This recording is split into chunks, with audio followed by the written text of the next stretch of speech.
पत्नी एक वो होती है जो अपने पति के लिए कुछ भी कर सकती है, और अगर पत्नी साथ दे तो उसका पति भी अपनी लाइफ में बहुत आगे बढ़ सकता है।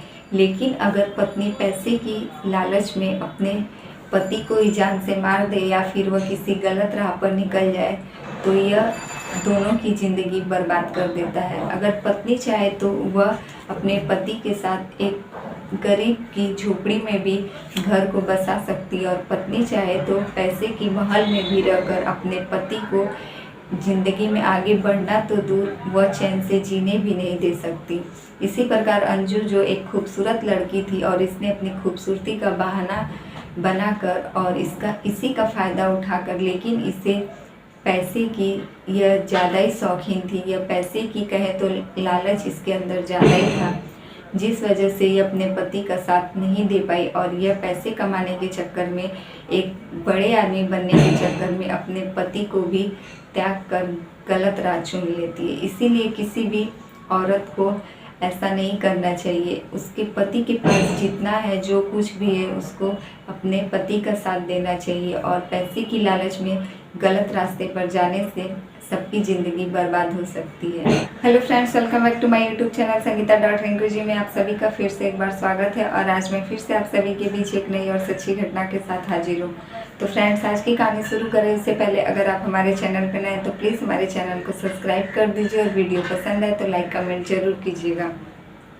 तो फ्रेंड्स, आज की कहानी शुरू होती है मध्य प्रदेश का जिला लगता है धार, और वहाँ का थाना है अंझेरा, जहाँ की एक गांव पड़ता है नालापुरा। इस नालापुरा में एक लड़का रहता है जिसका नाम अजय है और उसकी पत्नी का नाम अंजू। यह दोनों पति पत्नी अकेले ही रहते हैं और इनके परिवार में अभी इनकी नई नई शादी हुई रहती है। इनका परिवार काफ़ी छोटा परिवार रहता है और अभी इन लोगों की शादी हाल में ही हुई रहती है। यह लड़का अजय जो था, यह पेशे से किसान था और यह किसानी करके ही अपने घर परिवार को चलाता था। लेकिन जैसे ही कुछ दिन पहले इसकी शादी हो जाती है, यह शादी के बाद अपने घर में ही, जैसा कि इसका घर अपने ही गांव के एक सड़क के किनारे इसका घर था, और इसने अपने घर में ही रोड के तरफ एक किराने का दुकान निकाल लिया और वही किराने का दुकान यह चलाने लगा। शादी के बाद इसने खेती करना और यह सब काम बंद करके उसी किराने दुकान से अपने घर के खर्चों को चलाने लगा। लेकिन जब जो इसकी पत्नी थी अंजू, वह सोचती थी कि अब इन सब की वजह से एक किराने की दुकान चलाकर हम लोगों का घर परिवार नहीं चल सकता है और आगे चल के हमारा परिवार भी बढ़ने वाला है। तो वह दिमाग ये लगा रही थी कि क्यों ना हम ऐसा कुछ करें जिससे कि हम बहुत जल्दी पैसे वाले बन जाएं। तभी यह अपने पति से कहती है एक दिन कि आप पहले किसानी करते थे और अब उसे छोड़कर यह किराने की दुकान खोल लिए हैं, लेकिन इससे भी बस हमारी 2 वक्त की रोजी रोटी ही चल सकती है। इससे अगर कल को हमारा परिवार बढ़ता है तो फिर कुछ दिक्कतें आएंगी और इतने ही पैसे से हमारा पूरी ज़िंदगी जो है नहीं गुजर सकती। तो वह अपने पति से कहने लगी कि क्यों ना हम इस किराने की दुकान की आड़ में कुछ ऐसा काम करें जिससे कि हमें अलग से भी कहीं से साइड से पैसे आएँ। तो उसने अपने पति को कहा कि क्यों ना हम अपने किराने की दुकान पर शराब बेचें, और जिससे कि हमें काफ़ी ज़्यादा फ़ायदा होगा।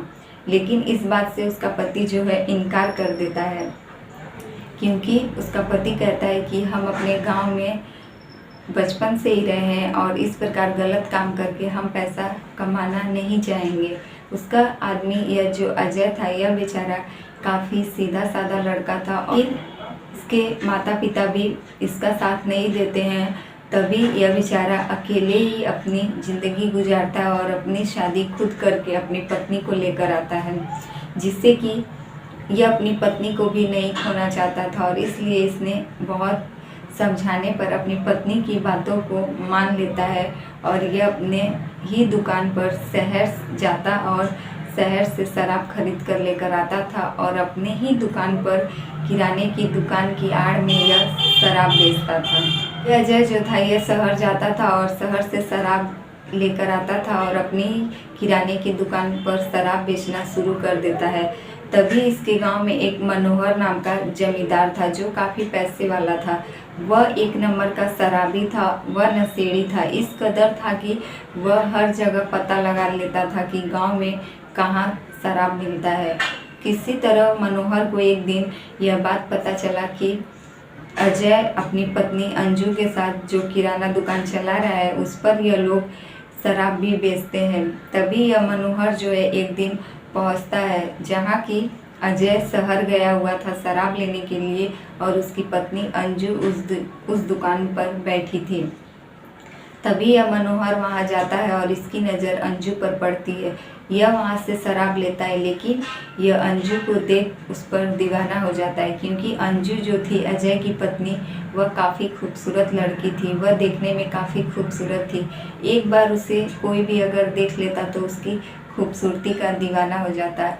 और इस ऐसे ही मनोहर जैसे ही देख लेता है अंजू को, उसकी तरफ देखते ही रहता है और अंजू भी उसे देखती रहती है। तभी मनोहर का जो है अंजू की दुकान पर काफ़ी ज़्यादा आना जाना लग जाता है। अंजू जो थी वह काफ़ी तेज लड़की थी। वह मनोहर की चाल को एकदम आसानी से समझ लेती है कि हो ना हो यह मुझे पसंद करने लगा है। तभी यह मनोहर जो है दिन भर उसके दुकान पर जाता था और ज़्यादातर उस वक्त जाता था जबकि उसका पति अजय नहीं रहता था। यह जाते जाते धीरे धीरे अंजू से बात करते करते उससे दोस्ती कर लेता है और फिर इन दोनों की दोस्ती जो है एक रिश्ते में बदल जाती है। होता यूँ कि जैसे ही अजय शराब लेने के लिए शहर जाता, उसकी पत्नी मनोहर को कॉल करके बुला लेती थी और फिर अपने घर में ही उस मनोहर के साथ कुछ समय बिताती और फिर वह मनोहर वहाँ से चला जाता। यही सिलसिला काफ़ी दिनों तक चलता रहा और मनोहर और अंजू के बीच एक शारीरिक संबंध भी बन गया और यह दोनों एक दूसरे के एकदम काफ़ी ज़्यादा नज़दीक आ चुके थे।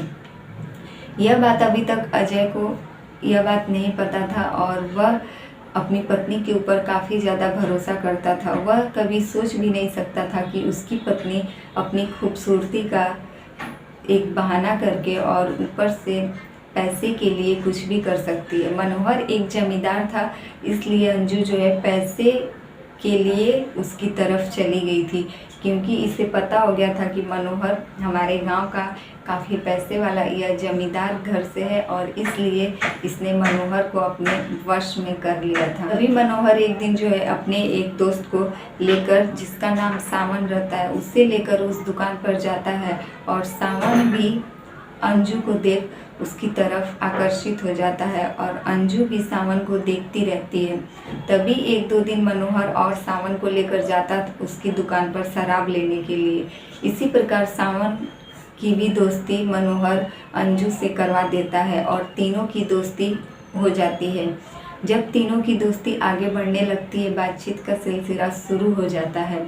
तभी कुछ दिन बाद आगे चलकर सावन जो है अपने दोस्त मनोहर से कहता है कि जब तुम मिलने जाते हो अंजू से, क्यों न तुम एक दिन मुझे भी लेकर जाओ। वह मनोहर यह बात अंजू से करता है और अंजू पहले तो वह इनकार करती है, लेकिन फिर वह हाँ कर देती है और वह मनोहर जो है सावन को लेकर एक दिन उसके घर जाता और फिर उसके साथ शारीरिक संबंध बनाता। सावन और मनोहर दोनों बारी बारी अंजू के साथ शारीरिक संबंध बनाते थे और उसी के रूम में वह लोग रहते थे। जैसे उसका पति शहर से शाम को आने वाला रहता था, यह दोनों उसके घर से निकल जाते थे। यही सब सिलसिला चलता रहा। तभी एक दिन जब 2020 में लॉकडाउन का समय आ गया, तब मनोहर की दुकान जो है वह बंद करनी पड़ी।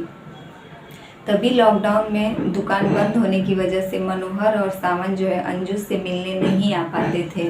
उन लोगों की मुसीबतें काफ़ी ज़्यादा बढ़ गई थी। उन लोगों को एक दूसरे के बिना रहना अच्छा नहीं लगता था। अंजू जो इधर काफ़ी परेशान हो जाती थी और वह दोनों भी इससे मिलने के लिए एकदम उतावले हो जाते थे। तभी काफ़ी समय के बाद एक दिन अजय जो है अंजू का पति, वह गांव में सब आदमियों के साथ बैठकर पत्ते खेल रहा था। यह देख मनोहर अपने दोस्त सावन को लेकर उसके घर पहुंच जाता है और उसके साथ कमरे में सब तीनों लिपटे हुए रहते हैं। तभी वहां अचानक से अजय आ जाता है और उन तीनों को उस अवस्था में देखकर चौंक जाता है और तीनों में से अपनी पत्नी को बहुत ज़्यादा मारता पीटता है। और तब अजय जो है अपनी पत्नी को मारने के बाद सावन और मनोहर से यह कहता है कि आइंदा अगर तुम लोग मेरे घर पर दिखे तो मुझसे बुरा कोई नहीं होगा, इसलिए तुम लोग दोबारा मेरे घर पर मत आना। और अपनी पत्नी को भी वह काफ़ी ज़्यादा मारता पीटता है। लेकिन इसके बाद से यह कहानी यही नहीं ख़त्म होती है।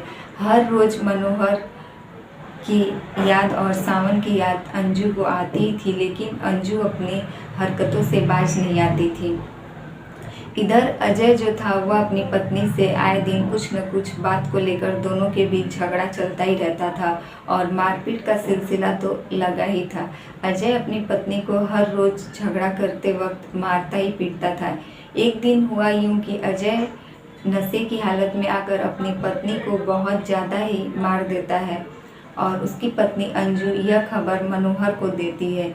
वह कहती है कि तुम यहाँ आओ और मुझे बचा लो। तब मनोहर और सावन आते हैं अजय के घर और उससे माफ़ी मांगते हैं। वह लोग कहते हैं कि मुझे माफ़ कर दो, इसमें अंजू का कोई दोष नहीं है, हम दोनों ही अंजू को बहका फुसला कर उससे यह सब करने को कहते थे, इसमें अंजू की कोई भी गलती नहीं है। तब अजय जो है उन दोनों को माफ़ कर देता है और लेकिन मनोहर इन सब में उन लोगों की एक चाल थी। मनोहर कहता है कि मैं कैसे यकीन कर लूँ कि तुमने मुझे माफ़ कर दिया है, उसके लिए तुम्हें हम सबके साथ बैठकर पार्टी करनी होगी। और मनोहर अजय से ही कुछ शराब की बोतलें खरीदता है और उसी के घर में बैठकर पार्टी करता है, जिसमें प्लान के मुताबिक मनोहर और सावन कम पीते हैं और अजय को यह लोग कुछ ज़्यादा ही पिला देते हैं, जिससे कि अजय को ज़्यादा ही नशा चढ़ जाता है और वह नशे की हालत में एकदम कमज़ोर हो जाता है। तब यह लोग अंजू से पूछते हैं कि अब तुम बताओ कि आगे क्या करना है। तब अंजू कहती है कि तुम इसे मार दो और इसे ख़त्म कर दो, यह हम दोनों के बीच, हम तीनों के बीच काफ़ी ज़्यादा परेशानी खड़ा कर सकता है। तब मनोहर और सावन मिलकर गला घोट कर उसको मार देते हैं और अजय को फांसी के फंदे से लटका देते हैं और उसके बाद उसी बिस्तर पर वहीं यह लोग उसकी लाश के सामने ही उसकी पत्नी के साथ शारीरिक संबंध बनाते हैं। यह तीनों लोग आपस में प्यार मोहब्बत करने के बाद रात भर वहीं रहते हैं और सुबह उसके घर से मनोहर और सावन जो है निकल जाते हैं। इधर यह पूरे प्लान के मुताबिक अंजू जो है सुबह चीखती चिल्लाती है और गांव वालों को इकट्ठा करती है और कहती है कि मेरे पति ने घर की तंगी के कारण, पैसे की कमी के कारण खुद को फांसी के फंदे से लटका लिया है। तब पुलिस आती है और पूरी घटना की छानबीन करती है और उसी में जब उसकी पत्नी से सख्ती से पूछताछ किया जाता है तब उसकी पत्नी जो है यह पूरे घटना पुलिस के सामने बताती है। पुलिस जो है अंजू को गिरफ्तार कर लेती है और उसे थाने ले जाकर उस पे आगे की कार्रवाई करती है। तो फ्रेंड्स, यही रही आज की कहानी अच्छी लगे तो प्लीज़ हमारे वीडियो को लाइक कमेंट ज़रूर कीजिएगा और हमारे चैनल पे नए हैं तो प्लीज़ हमारे चैनल को सब्सक्राइब कर लीजिए।